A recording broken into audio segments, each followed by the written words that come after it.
Here we go. Philippians 4:13. I can do all things through him who strengthens me. I can do all things through him who strengthens me. We actually talked about this relatively recently because it was the number one verse, if I remember correctly, from the users of the YouVersion Bible. The things that they read most often, the number accessed verse was, I can do Philippians 4:13. I can do all things through him who strengthens me.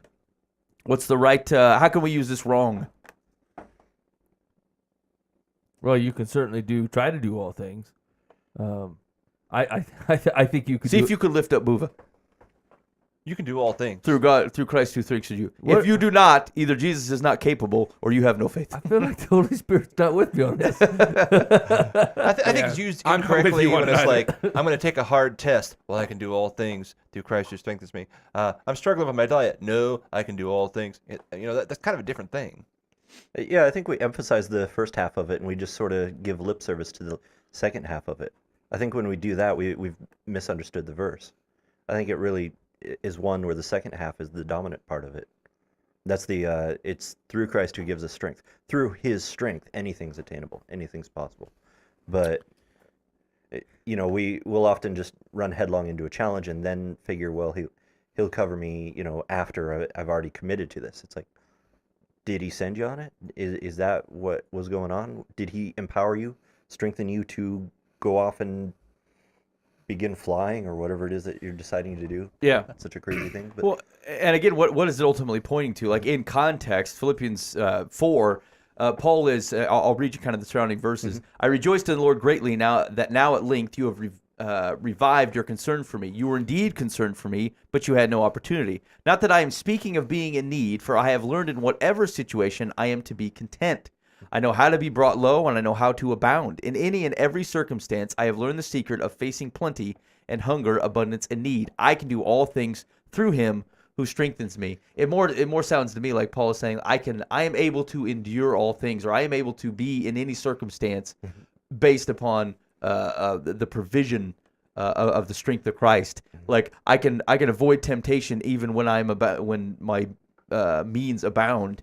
And I will be sustained even when my means are diminished, because Christ gives me strength in all circumstances, as opposed to, here's what I'm going to do, Lord, bless it.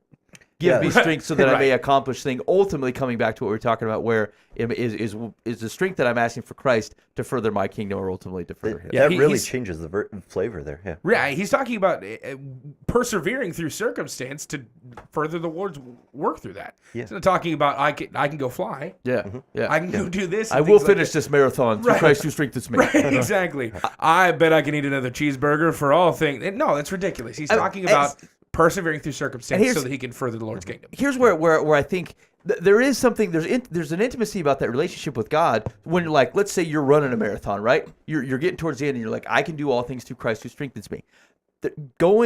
Having that running through your mind and having that connection with God in that moment, I don't want to make it sound like I think that's a bad thing. I just, if you're expecting like calling on the strength of Christ to get you to the end of the mile, I'm not sure that's the context in which Paul used it.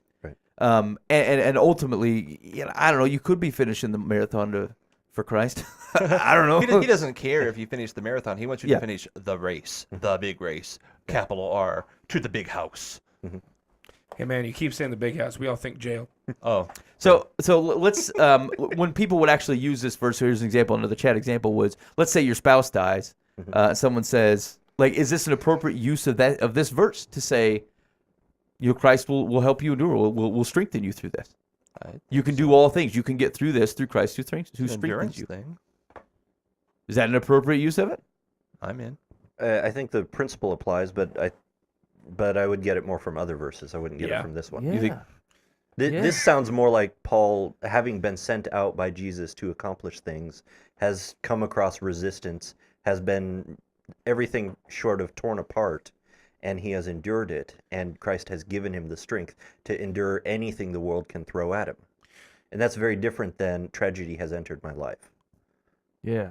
Yeah, I think that all of us are in agreement that God can work you through something. God will work you through the situations that you're involved in and will be with you. But I think the context here is not I can persevere through the death of a spouse, or I can persevere through the trials that I'm going through right now. yes, that may be true. Yes, God can help you through that, but that's not the context of this verse. Is it a hill to die on? Is this a perversion of the gospel for someone to use that for comfort? No, I don't think so. No.